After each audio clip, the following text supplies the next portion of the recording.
The idea of being able to channel other beings is nothing new. It's in the book of 1 Samuel where Saul goes to find a medium to speak to the dead. These New Age concepts have been creeping into the church for generations now, to the point where Demi Lovato claims to be a baptized Christian who can meditate and channel aliens. She's using her large platform to influence others into doing the same thing. This is exactly what Roger Morneau said that the Grand Master, or Satan's, plan was for the world. Spirits, living spirits, will declare themselves to be inhabitants of far distant planets in the galaxies. When the spirits will, through a trance medium, converse with influential people of the language.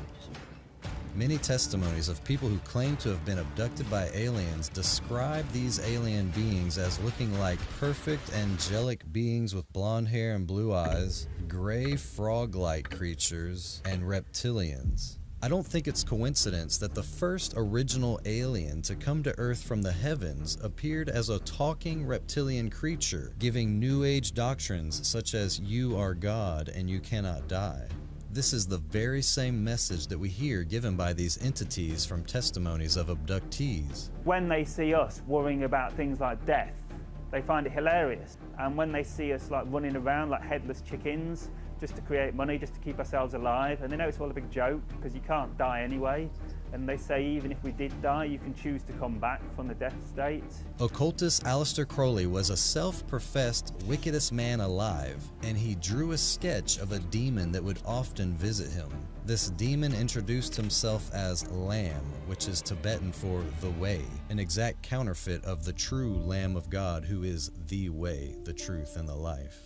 Now, we can clearly see that these entities are not visitors from other planets as they claim to be, but are actually demons seducing the world with doctrines of devils. Many will be deceived and fall away from the faith and give heed to seducing spirits and doctrines of devils, just as Demi Lovato. This idea that these aliens are actually demons in disguise is not just a Christian idea. Jacques Vallée, the author of a book called Messengers of Deception, said this in an interview. In your books, particularly your most recent book, Messengers of Deception, which is many years old, you suggest that UFOs are deliberately trying to manipulate our subconscious mind to create a mythology in our culture about themselves, which is one of the reasons that they're both physical and concrete, yet very elusive at the same time. Do you still feel that way? I think that from my own point of view, I'm going to be very disappointed if UFOs turn out to be nothing more than visitors from another planet, because I think they could be something much more interesting. Something from another dimension, a space or time? Here are objects, I think we have to call them objects, that are physical, that interact with the environment, that cause effects on the witnesses, on the psychology and the physiology of the witnesses, and leave traces on the ground, and yet are appear to be capable of manipulating time and space in ways that go beyond what our physics understands today.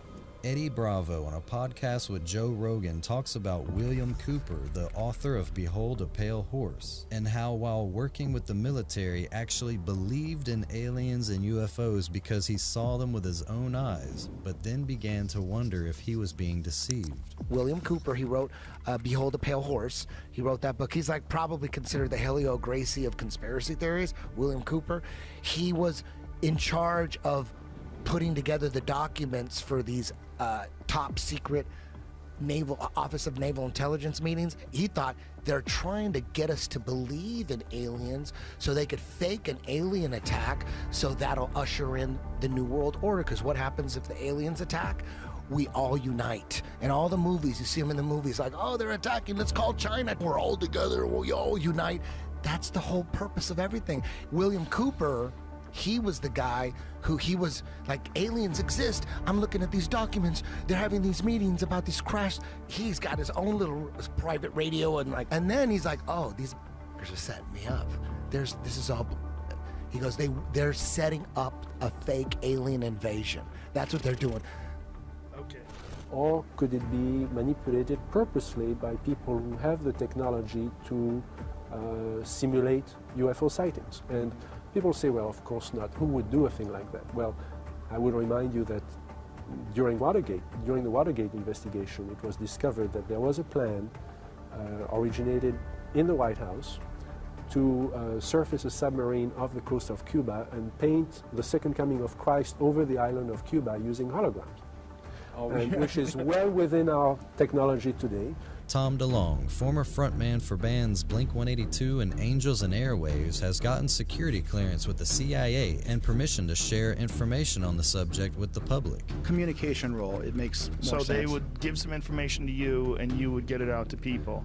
And now why wouldn't they do it themselves? Because they wouldn't have the same platform? They don't have access to the same platform that you would have? They don't have a way to make a movie, a book. They don't have a way to make documentaries. They don't have a way to go on a big show like this and communicate with young people. They don't do that. I don't believe that some of the events happened on accident. You know, I think that there's been a lot of events that are on purpose. Some have been for show, some have been for, there's a variety of reasons, but I think a lot of it is a control system that's really pushing humanity in a very specific direction. Listen to this interesting statement he said in an interview on Coast to Coast AM. But it can do all kinds of stuff. It seems to feed off of fear. It can be very dark and threatening at times. I remember laughing at people who would say, it's not aliens, it's demons. I couldn't laugh anymore. I'm not so sure about that. There is a very, very strong link between what people think demons are from the Bible and other religions and the UFO phenomenon. And what you have is something that doesn't like man, period. Carol Rosen was a partner and speaker for Wernher von Braun, who was a leading figure in the development of rocket technology in Nazi Germany. She said in his last years of life, he started admitting some interesting things to her. When I was a corporate manager of Fairchild Industries in 1974 through 77, I met the late Dr. Wernher von Braun in early 74. Von Braun's purpose in life during the last years of his life, his dying years, was to educate the public and decision makers about why space-based weapons are a dumb, dangerous, destabilizing, too costly, unnecessary, unworkable, undesirable idea. The strategy that Wernher von Braun taught me was that first the Russians are going to be considered to be the enemy. In fact, when I met him in 74, they were the enemy, the identified enemy. We were told that they had killer satellites. We were told that they were coming to get us and control us, the dirty commies, that whole story. First, the Russians were the enemy against whom we're going to build space-based weapons. Then terrorists would be identified, and that was soon to follow. We heard a lot about terrorism. Then we were going to identify third world country crazies. We now call them nations of concern. But he said that would be the third enemy against whom we would be needing to build space-based weapons. And the next enemy was asteroids. Now at this point, he kind of chuckled the first time he said it. Asteroids, against asteroids we're going to build space-based weapons. So it was funny then. And the funniest one of all was against what he called aliens, extraterrestrials. That would be the final card. And over and over and over during the 4 years that I knew him and was giving his speeches for him, he would bring up that last card. And remember, Carol, the last card is the alien card. We're going to have to build space-based weapons against aliens. And all of it, he said, is a lie. Lou